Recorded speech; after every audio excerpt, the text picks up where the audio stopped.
G'day, welcome to 5 Minutes with Fitzy. We're doing this one over the interweb this week, and the great man joins us from somewhere out and about. Hello, Peter.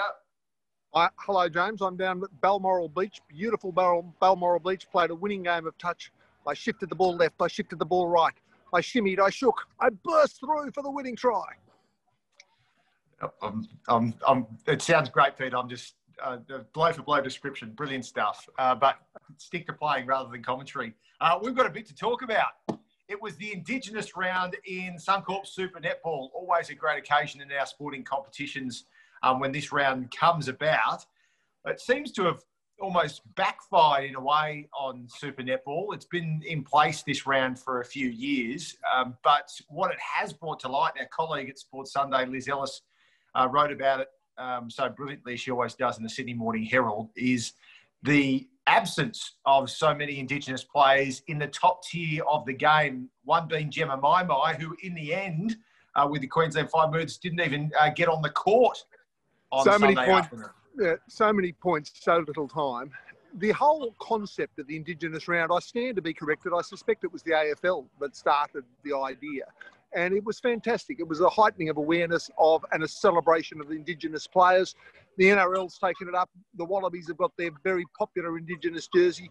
And in so many of the sports, so many of the codes, the Indigenous round is a wonderful round. It brings people together. It's a great Australian moment, time, great weekend every time they do it. And so netball, more or less, I think it's fair to say, playing catch-up, have got, sadly, only one player in their whole lot. We talked about it on Sunday. I've always loved and always quoted Bill Clinton. In 1992, president becomes president. He says, I want a cabinet that looks like America. And what he meant by that was if 10% of America was Hispanic and 5% were gay, or 10% gay and 5% had a disability, he said, I want to look around a cabinet table and see a cabinet table that is reflective of the country we're operating in. And sports really have to embrace that concept of inclusiveness to really prosper, to really grab the entire community across the board. You've got to get everybody.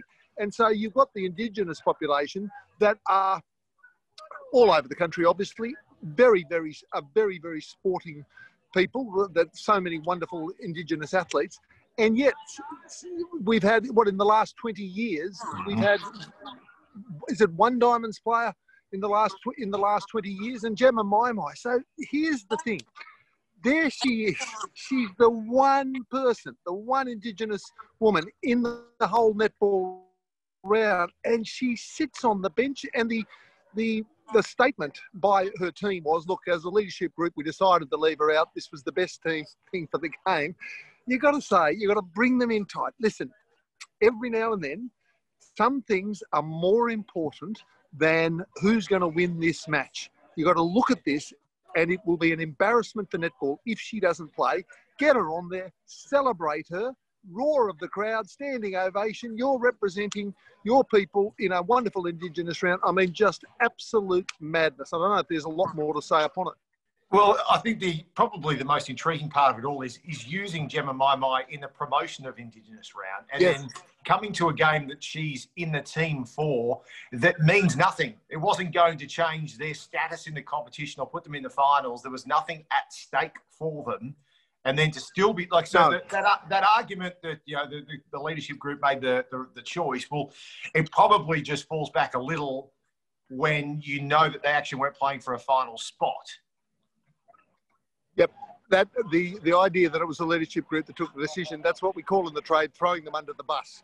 Basically, really, it comes back to the coach and I guess the president of the club, whatever. But ultimately, the coach has to pay the piper on that one. Not pay the piper, but just say, look, you made an error, everybody move on. But it's a bad error, and it's an incomprehensible error.